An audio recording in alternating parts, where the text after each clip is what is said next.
Eliv was sitting on his chair, head bent down, eyes glued to his cell phone. He was chatting with his best friend, Ben. "Ben, come to our home. Nobody is here.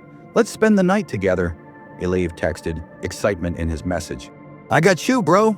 I'm on my way," Ben replied. Soon Ben reached Eliv's house. They greeted each other with laughs and energy. But deep down, they both had one thing on their minds: the mysterious room on the top floor. Eliv's landlord had warned him never to open it. Never. But curiosity was stronger than fear. They went upstairs, climbing slowly. The hallway door to the top floor was also locked, but Eliv had found an old key from the drawer. His hands were shaking as he turned the key. Click. The door creaked open.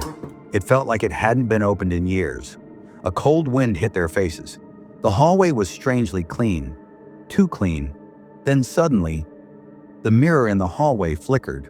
For a second, it showed a different reflection. It wasn't them. It was something else.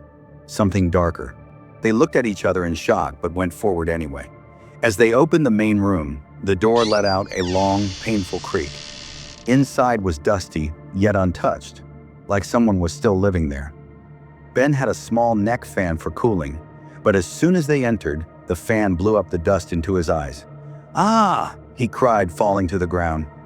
The silence that followed was terrifying. It felt like no one had stepped inside that room in 100 years. Everything was still, too still. Eliv helped Ben up. Then Eliv's eyes caught something. A doll, hanging from the ceiling. Its head was tilted, and it had a weird smile. The floor below it was covered in dark black clay, sticky, smelly. He turned on his phone's flashlight. That's when he saw them. Dozens of dolls arranged in a perfect circle. In the middle of the circle, there was a skull, a goat's skull. Its empty eyes stared right at Eliv. Suddenly, a bell started ringing, slow at first, then faster and faster. It felt like someone, or something, was there with them. Candles around the circle lit up on their own, one by one. The air grew heavy. The dolls started shaking. Their heads moved. Their eyes blinked. Then, the dolls began floating in the air. Eliv couldn't believe his eyes. He screamed, but his voice was stuck. A dark shadow appeared in the middle of the circle. It had no face, no shape, just darkness. Eliv's heart was beating so fast it felt like it would explode. He ran to the door, but it slammed shut. He pushed, kicked, screamed. Nothing worked. Ben, who was outside, heard the screams. He ran to the door and tried to open it. He pulled the knob with all his strength. He kicked it again and again. "Hang on, bro, I'm coming," Ben shouted. But the door didn't move at all. Panicking, Ben ran downstairs to get the axe from the basement. But as he stepped on the stairs, they started moving. Swinging like a giant pendulum, the lights flickered like crazy. Blink, blink, blink. Ben was terrified, but he didn't stop. He pushed through the fear and made it to the basement. The basement was even worse. Cobwebs everywhere, shadows moving, whispers in the dark. But Ben kept going. He grabbed the axe and ran back upstairs. He slipped and fell multiple times, but he didn't give up. Finally, he reached the room. He raised the axe and bam! He struck the door. Once, twice.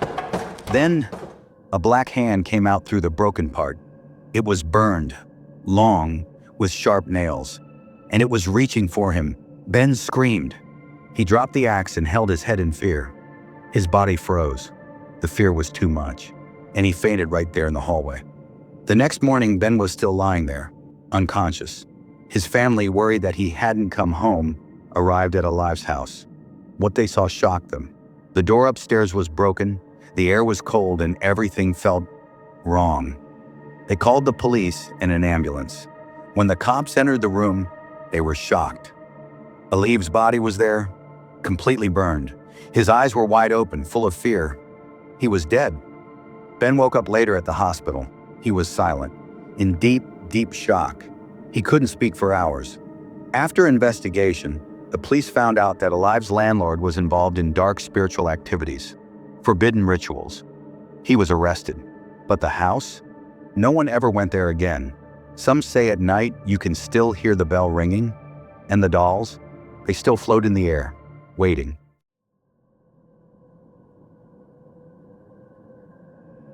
One day, Ella decided to visit a piece of land that once belonged to her family. Her father had told her long ago, "This land is yours now. It's in a beautiful place under the mountains." It was spring break, the perfect time to travel.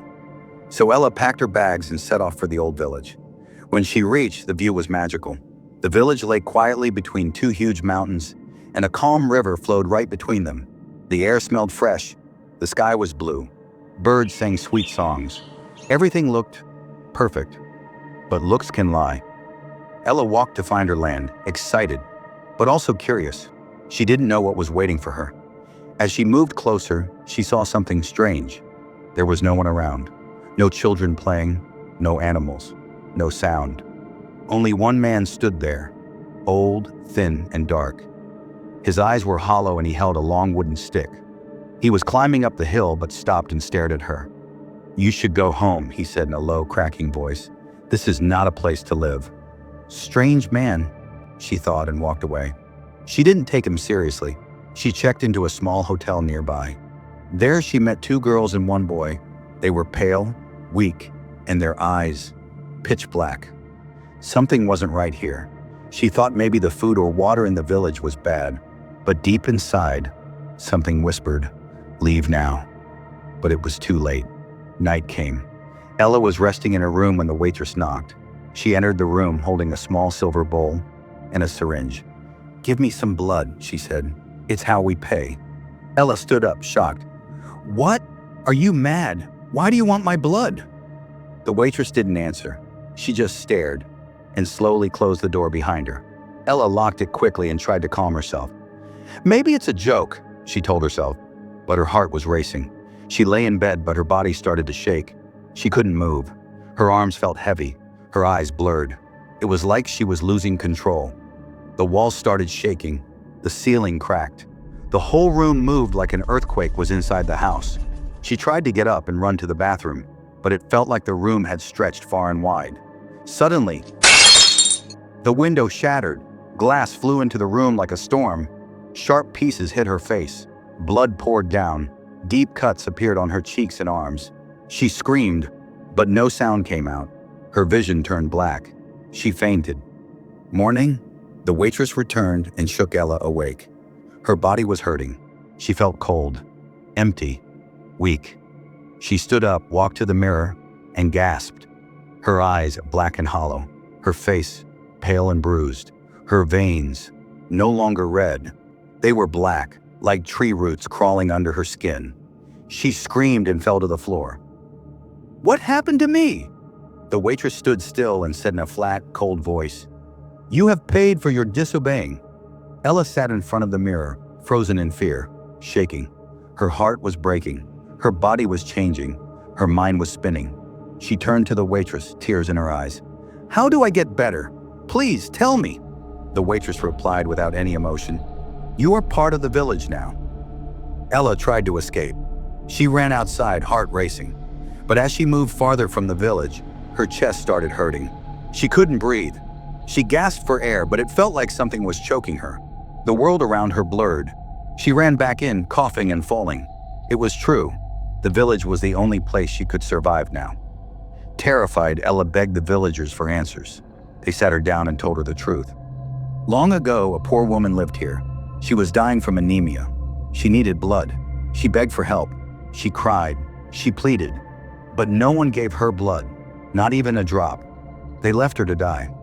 She died, heartbroken, angry, cursed. Now her spirit comes every night. She takes the blood of anyone who refuses to donate. She doesn't forgive. She doesn't forget. Every year we must give blood at her grave. If we don't, she finds us and drains us. Ella's heart sank. Now she knew the truth. This beautiful village was a cursed prison, a cage where no one could leave, a place where blood paid the price for the past. Ella was one of them now, trapped forever. She never saw her home again. And from that day, every spring, when a stranger visits the village under the mountains, the villagers whisper, "Will they survive the night?"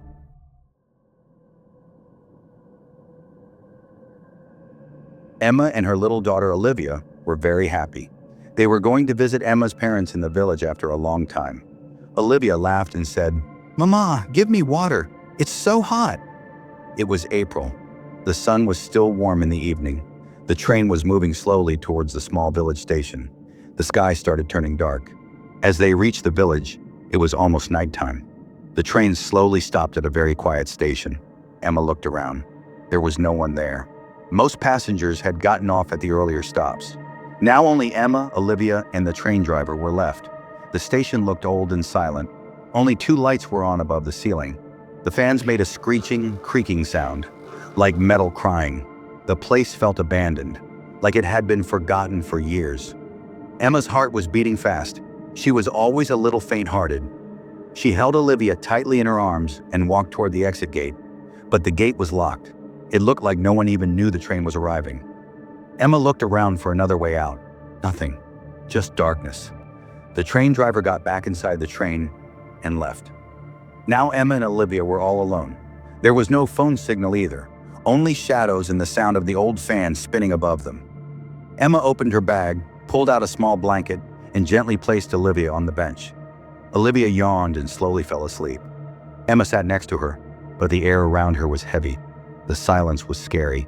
The creaky fan, the broken lights, and the cold metal bench. Everything felt wrong. Then suddenly, a howling sound. It came from near the railway tracks. A long, deep howl that echoed through the station. Emma froze. Her heart started pounding. "Wolves!" she whispered in fear. She quickly picked up Olivia and hugged her tight, staring toward the platform. Then, something started crawling up from the railway track. Emma gasped, her eyes wide open, her mouth trembling. She rushed toward the staircase in panic and hid under it. The area was dark and dusty. She moved 2 big signboards in front of her to hide. She was sweating, her body shaking badly. Her heart was racing like it would burst. She unzipped her luggage bag, pulled out all the clothes, and carefully placed little Olivia inside. She zipped it halfway so Olivia could breathe. Then Emma peeked out, and what she saw made her skin go cold. A dozen wolves, standing right there on the railway tracks. Their bodies looked weak, thin like skeletons. But their eyes, oh, their eyes. Some were fully red, burning like fire. Saliva dripped from their mouths. Their teeth were long and sharp. They were starving. One wolf started to howl again, loud and sharp. Emma jumped back into her hiding place. She held her breath, her hands over her mouth. Her body was frozen in fear. Then, one of the wolves came close to her hiding spot. It sniffed the air. It sniffed again. It had sensed her. Emma closed her eyes and prayed silently. "Please, please not now." Just then, another wolf howled again. The sniffing wolf turned around and ran back to join the pack. The station got darker. The lights went out completely. Now it was only the full moon, the hungry wolves, and Emma's fear. She sat there under the staircase, hugging her knees, whispering prayers, scared to even breathe. Hours passed. Then, a horrible sound came. Growling, screaming, tearing. Emma peeked out again. What she saw broke her soul.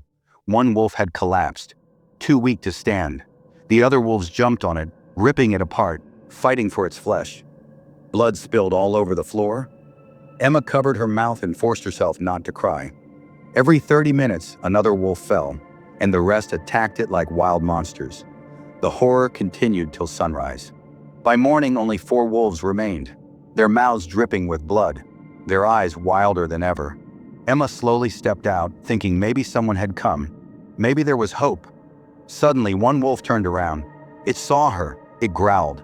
It started walking toward her, slow but deadly. Then faster.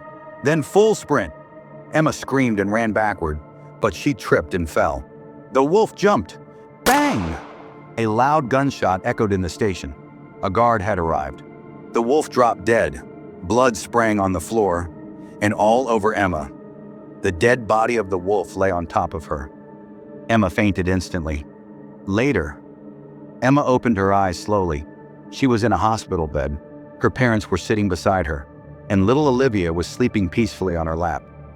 Emma cried loudly and hugged her daughter tightly. She was safe. They were alive.